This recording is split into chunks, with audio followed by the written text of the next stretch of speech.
Because I've got you, I've got you. You're looking at the stars and you feel it in your heart. My name is Darren Levine. I'm the head of content and creative here at Bolster. We're a digital-first strategic culture marketing agency based here in Melbourne. Our clients include YouTube Music, Laneway Festival, Depop, CB, KFC, and many more. I'm very honoured to be introducing the next panel about a subject very close to my heart, the art of selling out. Before I begin, I'd like to acknowledge the Wurundjeri people, the traditional owners of the land which I work on. I pay my respects to their elders, past, present, and emerging. This panel features Sian van der Meulen, aka the amazing Miss Blanks from Point Blank Group, Ash Hills from Unified, the inspiring rapper and producer Neil Morris, aka Dreaming Now, and Tom Larkin from one of New Zealand's finest rock bands, She Had. The synopsis of this panel leads with a story about the Black Keys turning down $350,000 to license their music for a mayonnaise commercial.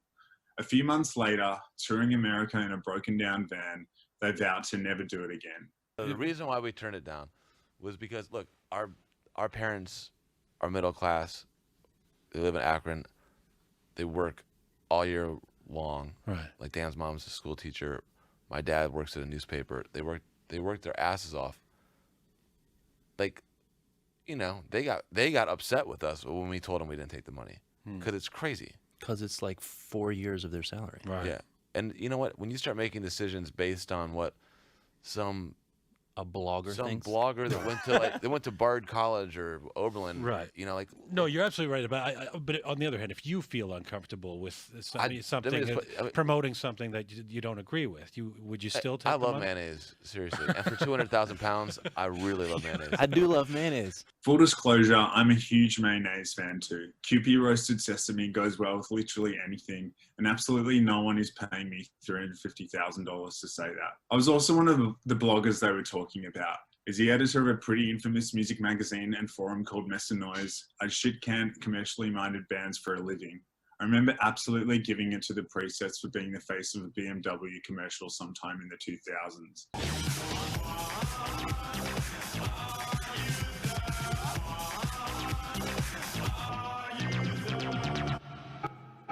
Why was I like this?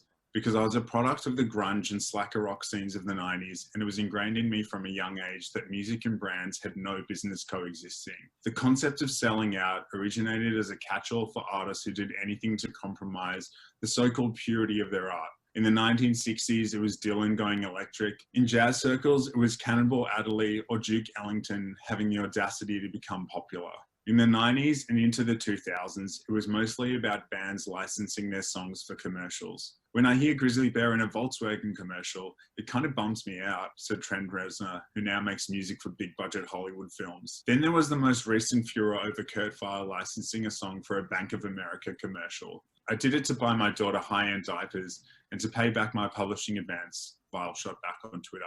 The sad fact is the rhetoric around selling out cheated so many artists out of royalty checks that could have bought them a house, extended their careers another decade, or funded a tour. Here's Henry Rollins teeing off about it in 2006. This one comes with a bit of a language warning. Do you have any idea what some of these bands went through to make that music? The fact that there might be some money for them all these years later is great.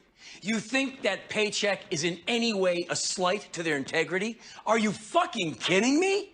Pay them. Pay them double. Pay them now. And here's Henry in a branded content series for Mercedes. And I'm traveling across the country, interviewing Australians from all walks of life to challenge the idea of what makes someone or something tough. The gradual devaluation of art through the Napster years up until today's streaming era has made brand collaboration for artists who aren't Bruce Springsteen very difficult to avoid. It's become even more of a lifeline during the pandemic, as the international touring circuit has ground to a halt.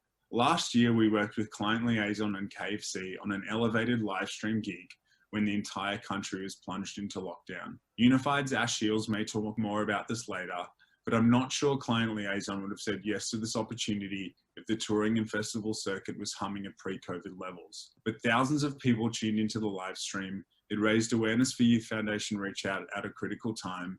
The reaction was overwhelmingly positive, and the performance earned a 4-star review in the SMH. The vast majority of brands we work with want to meaningfully advance, integrate, or create culture. Yes, their objective is commercial, but they also know that today's Gen Z audience will back them for opening their wallets and doing something that's genuinely cool. Without a significant cash injection from Summersby, we would never have been able to make magic in the studio with Tando, Remy, Touch Sensitive, and Panama, or have taken Hatchie and Green Buzzard on an East Coast tour. All that being said, any artist who says no to a brand in this climate, for whatever reason, has my utmost respect. We've had an artist pull out of a campaign after a shoot on ground in Germany, which was inconvenient yet understandable, while the late great Greedy Smith from Mental as Anything respectfully declined to license a song we wanted to use for an alcohol brand. Conversely, I think we need to respect any artist who has the guts to say yes to a sync for a TVC or a piece of branded content that's going to keep them making music for as long as possible. Talented people dropping out of music and winding up working in a job they hate is a kind of selling out we want to avoid. Working with a brand doesn't have to come at the cost of an artist's integrity. And it's up to brands and agencies like us to present them with opportunities that enhance their career rather than damage it. The trick is finding an easy alignment between artist and brand's message, aesthetic, mission, or specific campaign objective. Sometimes that alignment is natural, like pairing up Blunston and Sharon Van Etten for her Dark Mofo tour of Tassie, Rule and Gen Z fashion marketplace Depop when he was already keen to set up his own store, Sneaker Freak Billy Davis and Puma ahead of Laneway Festival, or G-Flip and the hedonistic city of West Hollywood for a tourism campaign. On the flip side, there's absolutely no way we'd be putting forward a band of vegans like Cub Sport to Macca's. They're much more suited to Depop, Vanessa, or Levi's. So there truly is an art to selling out, as long as all parties are on the same page. The brand needs to understand the artist, the audience, and what they stand for. The artist needs to respect the opportunity and be honest about what they're willing to do.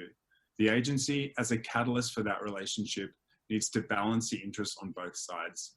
Thanks so much for coming to Main Stage today. Over to our panelists now for more. Hello everybody, Wamajika. Ladies and gentlemen, however you identify, thanks for joining us on the internet. Hello, internet. Thank you for the panelists for being here, these wonderful, wonderful people. We've got Tom Larkin from Shehad, Big Dog, also Big Sound. Big Sound's back, baby. We have Ash Hills from Unified, looks after client liaison, which we'll be discussing in depth later, specifically KFC, etc., and their greatness. And Neil Morris, Triple R presenter and also Dreaming Now, amazing artist in his own right. And also we have Sean van der Merlen, which will cut through the tyranny of distance via Zoom and introduce him now.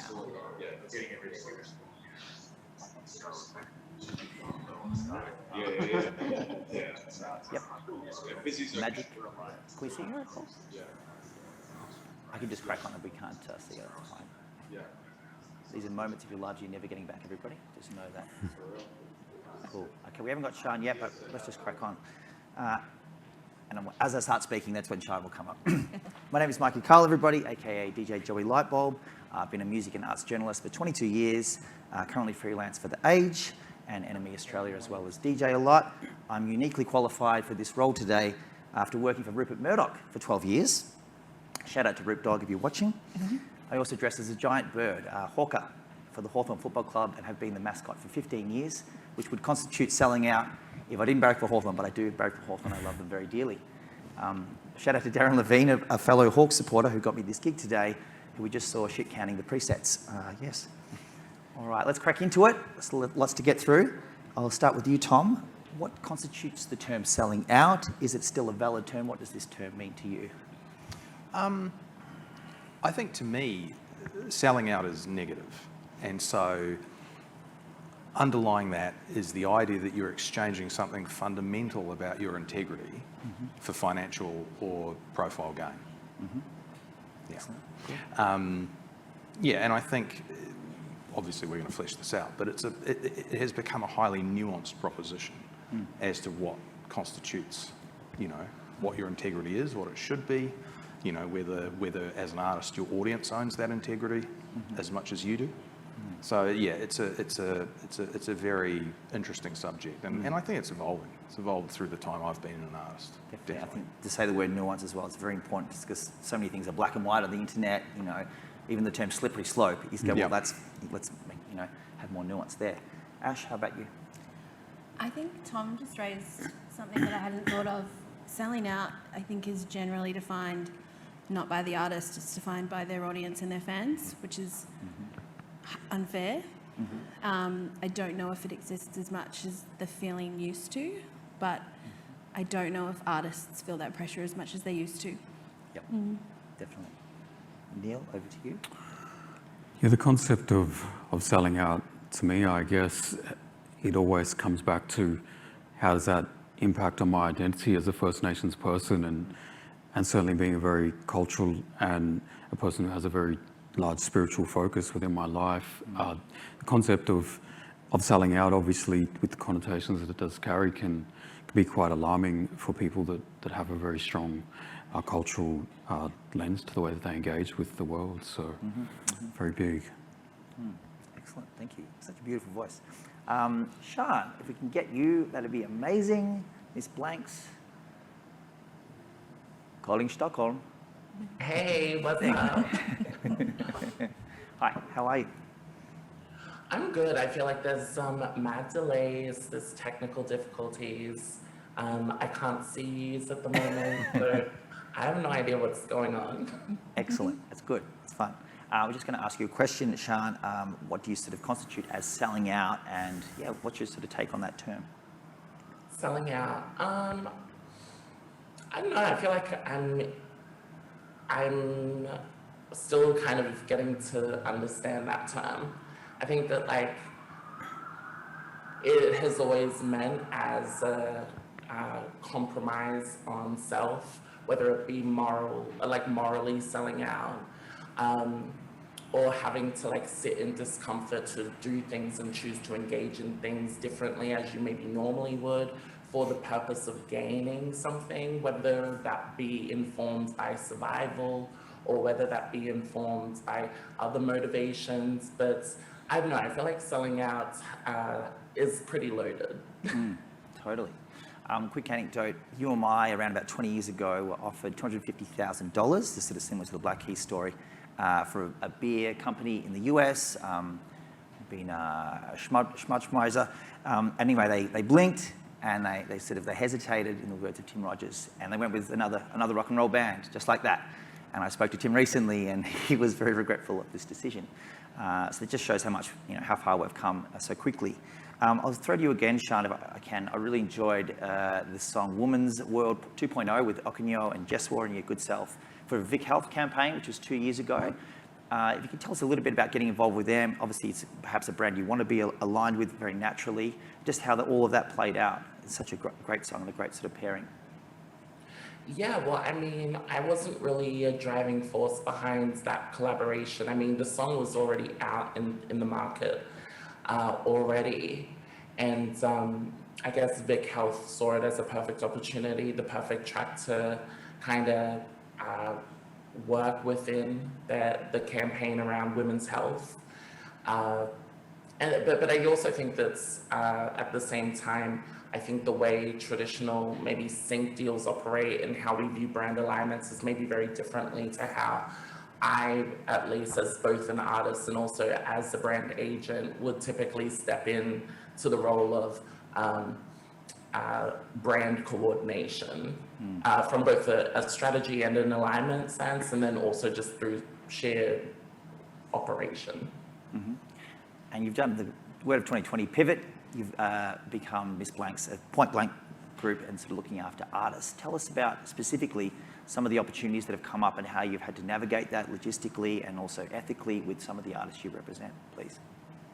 Yeah, well, I mean, Point Blank Group's been around prior to COVID, even through my work through my creative practice as Miss Blanks, which is completely separate, even though I guess Point Blank Group, building legacy, right?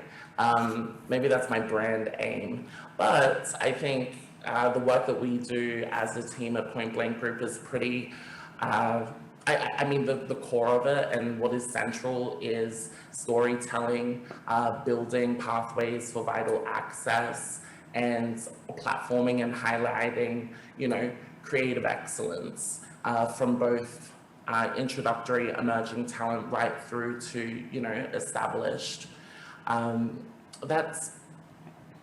yeah, primarily that's the work that we do, but at the same time, I think that COVID has impacted most traditional agencies in a way where everyone's kind of had to find their feet in both navigating COVID and quote unquote post-COVID or a COVID normal, but also finding a way to do that morally and ethically and sustainably, whatever that looks like from person to person. I think it's really hard to be those things and to lead by example when the world of capitalism and consumerism is inherently problematic and unethical. Very good, thank you. Ash, looking after client liaison, who had a very, very successful live stream with KFC, that on paper could easily fail. Tell us about managing to sort of, stick the landing there. I guess to give some background, we had filled out a brand document for client liaison when I first started working with them, and KFC and McDonald's were the two brands on their list that they said they never wanted to work with. And then on Friday, the 13th of March, we lost hundreds of thousands of dollars worth of shows in a day, and we're standing looking down the barrel basically of no income for 12 months. And then the phone call came through about KFC wanting to do a live stream, and it was not an easy thing for me to convince the guys to do at all. Bolster can attest that we went back and forth on many phone calls trying to convince them to say yes. And eventually they did, then they said no again, and then they said yes again. God. And it was working with setting our agenda with the brand. We won't eat chicken on camera. We won't wear red, dress like, have Colonel Sanders dancing in the front. Yep. There were rules that we had to have in place to make that work for us. And luckily the brand were willing to work and make it happen. How much pushback did KFC give in terms of, and how, I just think it's an amazing email to, could they please eat chicken? Like, how did all that play out? I mean, brands always try to push their luck with this stuff, but we are very, wardrobe is a huge thing for client liaison. We never let anybody tell us how they're going to dress, and they wanted us to wear red, and we said flat out, no. No, we won't eat chicken on camera. However, Harvey is a big fan of the wipes that you use to wipe your hands after eating a meal. They're part of his skincare regime, so he managed to bring those into the fold, and that, I guess, made them a little bit happier. Excellent. Fantastic sentence. Tom, you've been with She Had for many, many years, and also you've seen all kinds of panels, I'm sure, at Big Sound. Tell us about specifically She Had, some of the opportunities offered to you over the years, and that discussion within the band and how all that played out. Well, it's funny. I think that, we could at this point say pretty emphatically that the integration of, I think a mainstream commercial brand and She Had does not work. We've obviously been pitched those opportunities at times, and the brands that work with She Had are the ones that I think further either our art primarily. So, we have strong relationships with a lot of equipment manufacturers and have had those for decades on decades. And so there's a loyalty there. So we're talking about these kind of brands like Fender or Drum Workshop or Zildjian. All of these things which are really treasured and honoured by the band very naturally. It still can go wrong. John had an endorsement with Maton Guitars at one point, and they were very pleased to kind of do that, but he had a penchant at the time for smashing them on stage, and at one point he received a letter saying, "We've spent $40,000 on guitars on you, we've had enough." And he was like, "Oh, okay," so that kind of ended. And, he had a brief endorsement of all things with Audi cars, which allowed him to drive, turn up to a city and take whatever hot vehicle he had. And he burnt that to the ground by doing an interview with the New Zealand Herald and talking about how, it's rad, I turn up to these parties with this fast car, I get written off, and then say, "Who wants to drive a fast car?" And he put that in the article, and was always returning them, smelling like cigarettes with scuffed rims. So it doesn't work. Yep. And I think that part of that is that kind of natural inclination to perhaps, as part of what we want to express and talk about, as a disrespect of that kind of mainstream structures or mainstream things, and that just kind of comes out of what we do. But when it's in alignment with who we really are, like instrument manufacturers, for the most part, it actually seeks, and there's long, deep relationships there, and that's worked. Good plugs before as well. Neil, over to you. So as a First Nations artist, it's obviously, it's very politically charged and sort of a difficult space to navigate, and a lot of, I guess, stakeholders is a gross word to use, but a lot of stakeholders who will have their opinions, and they'll share their opinions with you very forthrightly. Tell us about your experience so far in the space of syncing music, and I think education was quite specific to what you do. Yeah. For me, it's been extremely interesting to, I guess, see it unfold for myself personally, and then for other First Nations artists, and really have a look at, I guess, the diversity of ways that First Nations people have either engaged with branding partnerships or chosen not to. And I think, I guess, there's so much learning currently going on, and we're at very much an embryonic stage for the deep engagement, and also this elevated value of the importance of First Nations content and contribution to the music sector and broader society, and what that actually means. So I guess, there's a lot of challenges that come with it being such a brand new thing, and the way that relationships play out, they're not fully formed in a lot of instances, and things that are being offered to people, I guess, they're big opportunities that, from a group of people who've been so oppressed and disadvantaged collectively, intergenerationally, where a genocide is still ongoing within this country, and there is very little intergenerational wealth, there's very little intergenerational access to resources, and a sense of balance as a people in certain regards. So there's a real risk of, I guess, people being presented with things that are very enticing. And when we come back to the theme of selling out, it could be very hard for a First Nations person to take something and then possibly be, I guess, labelled as selling out. When you look at the way a lot of these brands have possibly developed over the years, quite a significant chunk of that is potentially off the back of colonial impacts on First Nations people. Totally. So in one sense, in somebody's mind, it could be a Robin Hood type of situation where they're just squaring the balance back up. And who is to judge someone who's trying to get the wealth back in the hands of First Nations people and create some sort of equitable situation for First Nations people within not only this land, but globally. And I think there's big questions around the erasure and ongoing erasure of First Nations people in other markets as well, such as Turtle Island, where the music or contemporary music industry has largely really taken off. So for me, ultimately, there's a lot of learning and listening and waiting for a lot of people to be doing within this space, to be really careful. And again, with what I opened with, we're looking at people, First Nations people, who have deep cultural values that are connected to everything. Our deep cultural values are connected to every living being. So if we enter into a partnership, how does that impact on other living beings? Is there devastation to landscape that's happening due to a company that wants to engage with us? And for me, that's a flat no, to work with a company who is contributing to the exploitation and decimation of land and other groups of people. So there is certainly so much to weigh up when we look at things in that regard. We'll cut you in a second, Sean. We haven't forgotten you at all. I'm just curious, with Buddy Franklin a few years ago, he sort of worked with a t-shirt company that had the Aboriginal flag, and they were the only ones that were allowed to sell the Aboriginal flag. Very briefly, when you were sort of watching this play out, what were you thinking? What were you feeling?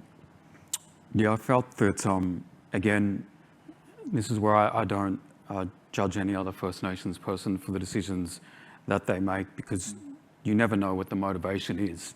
And because, again, we're in such a position of disadvantage economically, that decisions are being made that you don't know why that decision's being made. It could be made to transform their whole community. Totally. It could be to get land back so that their people can carry out culture in a way that they should freely, rightfully have an opportunity to do so.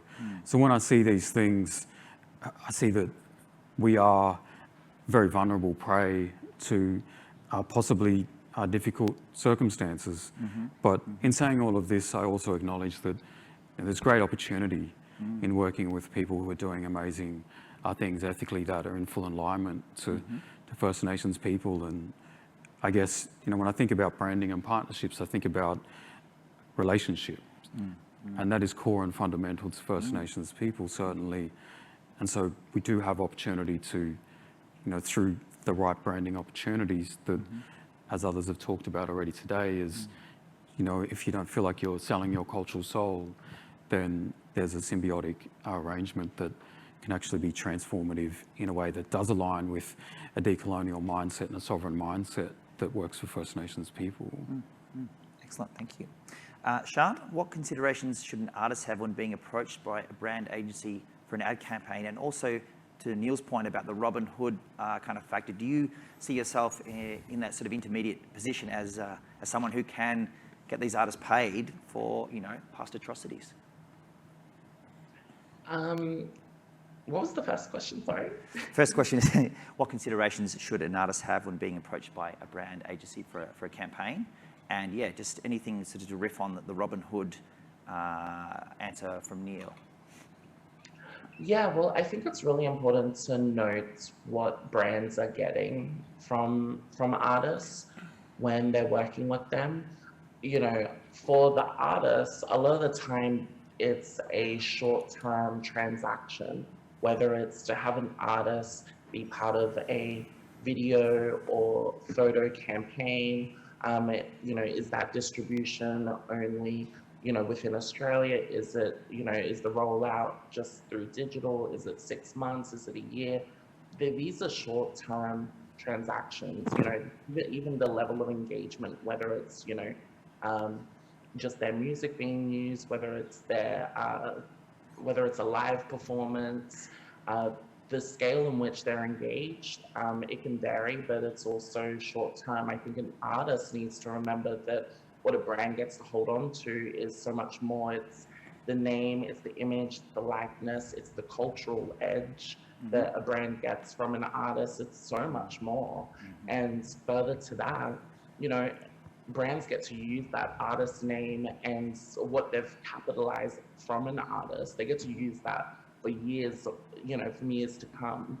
I think that's really important to hold on to when processing whether this is a brand for me and what are my motivations and intentions for working with a brand. Am I okay? Am I comfortable with it just being a short-term transaction, or am I trying to build this into a long-lasting relationship? I think they're most probably important factors to remember when it comes to talent working with brands. And I guess when it comes to that Robin Hood concept, I'm very mindful from an artist perspective, when brands are wanting to work with Miss Blanks isn't a brand-friendly, a brand-safe artist and brands herself. But what Miss Blanks can give brands is cultural relevancy, edge, buzz, hype. I'm very mindful of that. But I'm also mindful that the intersections that are attached to engaging a Miss Blanks, I'm a highly visible trans woman of color. You know what I mean? So what they get to take from, transacting on my identity is something that, many other artists in the market can't give and most probably wouldn't give up. But that's, that's my thing, and that's part of my process when working with brands. And because of these things, it puts me in a better position to, charge more, to leverage the terms and the deals and finesse them for my advantage. Any examples you can give through Point Blank Group of how you've managed to do that in a really kind of successful way for yourself and for the brand and for the artist, of course? Yeah, well, I can't speak too deeply to the deal itself, but we were working with Beats by Dre recently for their global campaign that's coming out soon. And it's working with an artist that holds many layers of intersectionality. and the brand wanted to roll out the campaign alongside Pride Week.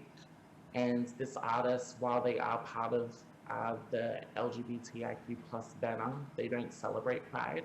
And that was the conversation that we had to have. The reason why that artist doesn't celebrate Pride, the reason why we can't just be engaging, you know, women around International Women's Day. We can't just be engaging queer people around Pride Week, and so on and so forth. And we can't just be engaging First Nations people around Invasion Day. You know, these are really important conversations to have, and brands need to be very mindful when working with artists, that's especially minority artists, that hold, you know, these intersectionalities.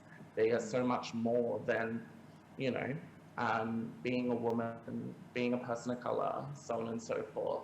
These artists and these talents are talented individuals, you know, separate to all of that. We had a studio audience, that'd be time we all clap. That's excellent. Ash, why does there seem to be more tolerance around athletes, film stars, people like this collaborating with brands than musicians, you know, the people that ScoMo forgot? And is this a misconception? Oh, that's a really good question. I wouldn't say it's a misconception at all. I know from personal experience when we announced the KFC collaboration, we were called out on social media by one journalist who just had a bone to pick with us, I guess. Name. No, never. But I think it's the way that the fans engage with the artists and the musicians, because like I said before, I do think it's fans and critics that are calling out the nature of selling out more so than the musicians themselves and the musicians' networks, because at the end of the day, everybody needs to make a living, and I think that's how people are starting to look at it now. Interesting. Neil, Baker Boy had the song Medicine for, you know, used at AFL, was all over last year. Probably not the best year to have it. It was still amazing. Whenever I speak to Baker Boy in interviews, he's very cagey about speaking about anything political, and to sort of go back to the stuff about sports, you know, athletes, etc. Do you think it's a case of seeing what happened to Adam Goodes when you know, he dared to, you know, pretty much stand up for himself? Yeah, tell me a bit about that. Because you have a unique perspective, being able to see how that's playing out. Yeah, God, I need a good question here. If you just sort of see how Baker Boy embraced that opportunity, and if you can sort of speak to, just from your perspective, at how that kind of plays out in the media as well as in society.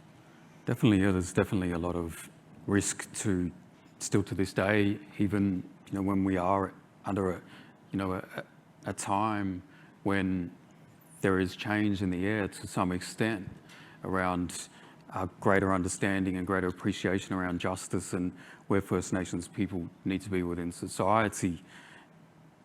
And so when you see, you know, for example, Adam Goodes, and even more recently, Latrell Mitchell, who's been having a really difficult time, you can understand that some people would prefer to shy away, and you never know what political statement a First Nations person's making. They could be making a big political statement purely by taking a very so-called corporate engagement and a corporate endorsement. And again, I believe there's a strong entitlement for First Nations people to do what they need to do to eventually do whatever is required to bring about a semblance of justice within so-called Australia. And that stretches certainly into, no doubt, decisions people are making within the music sector, whether or not people tangibly see that evidence. One more question before we cut to Q&A. Does it feel like it's changing? It does feel like outside looking in. I know Briggs is about to do a collage. Yeah, if you can tell us what's your take. Is it changing? Definitely. But, you know, some things are getting better and some things are getting worse. You know, and that's one of the unique things about the time we're in, I guess, human history collectively.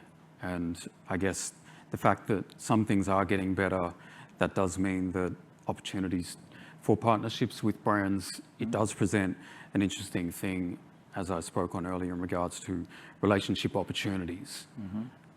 And the so-called government, which a lot of Indigenous people don't actually believe in the first place, and are not waiting for to make the appropriate changes within society. They never have been the only ones to bring about transformation in society. So if brand partnerships can play a role in that, then that's actually an incredible piece of work to be contributing towards as well, which is happening, I believe. Excellent. Pay the rent. Q&A from the massive studio audience. Yeah, so we've got some Q&A from the audience sitting back at home. Don't forget to click that speech bubble if you've got a question and shoot that in for our panellists to answer after their keynote. So I think, Rob, you've got a couple of questions from the audience. First one coming in for the panellists. How do you define success for brand partnerships? I'll go. I think when both parties move on to a relationship that's symbiotic.